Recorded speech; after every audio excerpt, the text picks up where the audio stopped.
हैदराबाद की सबसे खूबसूरत और सबसे अहम सड़क ठंडी सड़क, जिसके वस्त में फ्लाईओवर भी है, जो जानी जाती है शहबाज कलंदर फ्लाईओवर के नाम से। इसी फ्लाईओवर के नीचे दाएं बाएं दो छोटे छोटे तिकोन पार्क भी हैं। दोनों ही पार्क इस जगह की खूबसूरती में इजाफा करते हैं। अगर आप लिंक रोड से ठंडी सड़क की तरफ आते हैं तो ये खूबसूरत सा पार्क नज़र आएगा।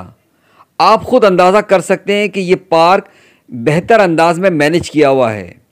साफ़ सुथरा सा माहौल है, घास उगी हुई है, फव्वारे चलते नज़र आ रहे हैं।